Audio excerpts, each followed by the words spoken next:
ہم نے پہلے حصہ میں یہ کہا تھا کہ اللہ اگر صحت و زندگی دے اور سانسوں کی ڈوری زندگی سے بندھی رہے تو پھر ہر شخص کو ایک زندگی کی لمبی اننگ کھیلنا ہوتی ہے. 60 سال سے اوپر بھی جانا ہوتا ہے. 60 سال کی وہ ایک عمومی عمر ہے جس میں انسان اگر سرکاری ملازمت کرتا ہے یا پرائیویٹ میں بھی ہے تو وہ ریٹائر ہو جاتا ہے، اور بعض صورتوں میں اس کے ایکسٹینشن ہو کے 5-10 سالوں پر بھی جا سکتا ہے. لیکن 60 سال میں عمومی جب ہم بات کرتے ہیں تو وہ ایک ریٹائرڈ لائف میں ہو جاتا ہے، اور یہ وہ مرحلہ ہوتا ہے کہ جب انسان کے اعضاء کمزور ہونے لگتے ہیں، اس کی وہ انرجی نہیں رہتی، سوچ میں فرق پڑ جاتا ہے، بہت سی چیزیں ہوتی ہیں. اور کیونکہ وہ ریٹائر ہو جاتا ہے، دوسری جاب اگر ملے تو اس کے کم پیسے ہوتے ہیں، لہٰذا اس کو مشکلات مالی ہو سکتی ہیں. لہٰذا ہر وہ شخص جو ملازمت پیشہ ہے اس کو اپنی اس عمر کے لیے 60 کی دہائی سے شروع ہونے والی عمر کے لیے پہلے سے تیاری کر لینی چاہیے، اور جتنا انسان پہلے سے اس کے لیے تیار ہو جائے گا اتنا ہی اس کے لیے وہ زیادہ فائدہ مند ہوگا. اب اس کے لیے ہم نے یہ کہا تھا کہ تقریباً جو سنہری اصول بتائے گئے ہیں یا پوائنٹ بتائے گئے ہیں داناؤں کی طرح سے، وہ 6 پوائنٹ ہیں، اور ہم کوشش کریں گے کہ اس کو 2 ولاگ میں انشاءاللہ کوشش کریں گے پورے ہو جائیں، اور اگر نہ ہو سکا تو پھر ایک اور ہو جائے گا. تو سب سے جو پہلا نقطہ ہے وہ ہے انسان کا مالی تحفظ، یعنی اس کے پاس روپیہ پیسہ ہونا چاہیے، جسے ہم فائنینشیل سیکیورٹی بھی کہتے ہیں. آج کل ہم نے اپنے معاشرے میں دیکھا ہے کہ اب یہ تعداد بڑھتی جا رہی ہے کہ بچے اپنے والدین کو اولڈ ایج جو ہوم ہیں یا جو یہ ویلفیئر کے ادارے ہیں، جیسے پاکستان میں چیپا کا ہے یا ایدی کا ہے، اور اس طرح کے ادارے ہیں، اور بھی کئی ادارے ہیں، ان میں ان کو لے جا کر اور داخل کرا دیتے ہیں اور خود بری ذمہ ہو جاتے ہیں. اور اس میں بڑے اچھے لوگ ہم نے دیکھا ہے کہ بڑے اچھے پیشہ سے تعلق رکھنے والے لوگ بھی شامل ہوتے ہیں.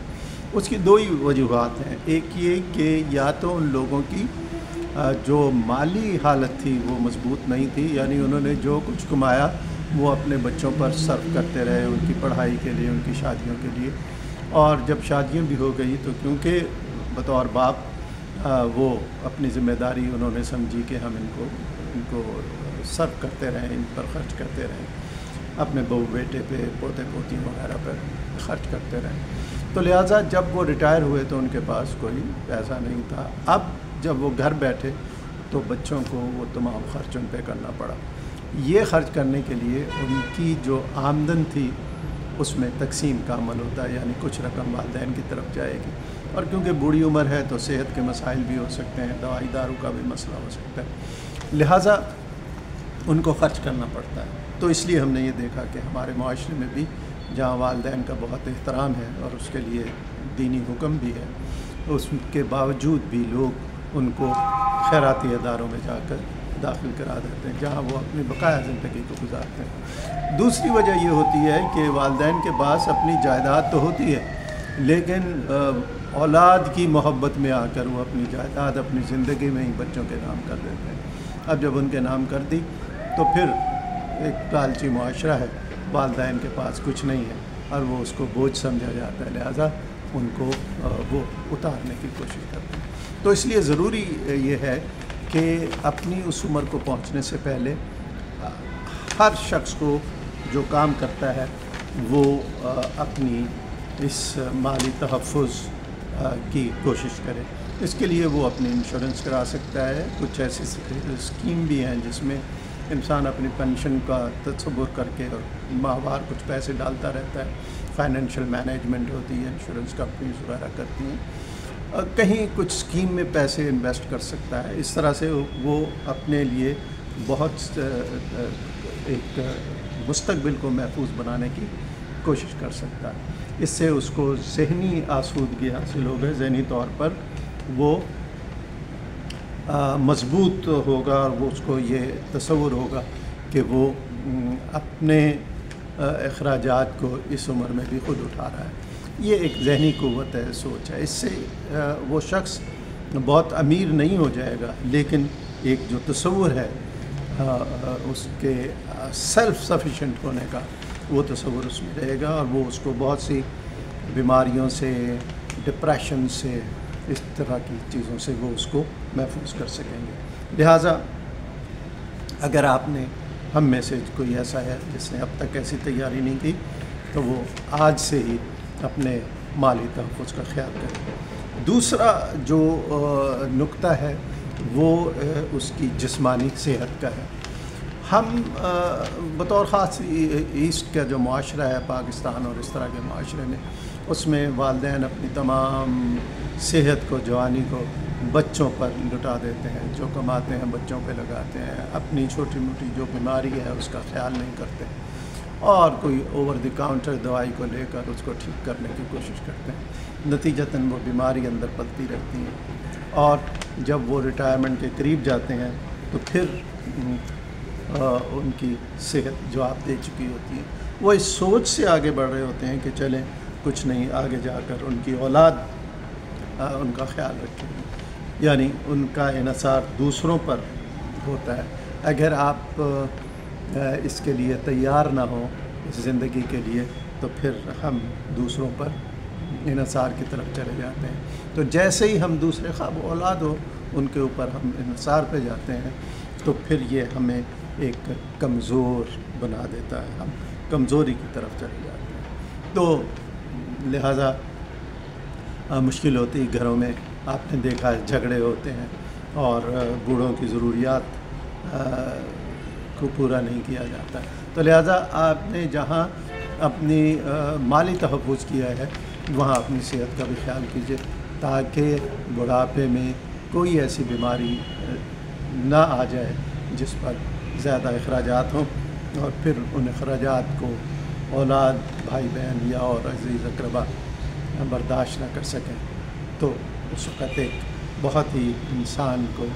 شرمندگی ہوتی ہے، اور اپنے ماضی میں کیے گئے کام پر تھوڑا سا دکھ بھی ہوتا ہے۔ تیسرا جو نکتہ ہے وہ ہے انسان کا سماجی حلقہ۔ جیسے جیسے عمر بڑھتی چلی جاتی ہے تو دوست و احباب کا حلقہ کم ہوتا چلا جاتا ہے، اور جب آدمی ریٹائر ہو جائے تو وہ دفتر جس میں اس میں حکمرانی کی تھی، وہاں اگر جائے تو اجنبی ہوتا ہے، چھوٹے سے چھوٹا جو ملازم ہے وہ بھی اس کی عزت احترام نہیں کرتا۔ یہ چیز اس کے لیے بڑی پریشان کن بات ہوتی ہے۔ لیکن جو بات میں کہنا چاہ رہا ہوں اس میں سماجی حلقے کے معنوں میں، سوشل سرکل کے معنوں میں، وہ یہ ہے کہ جیسے جیسے عمر ڈھلتی ہے، انسان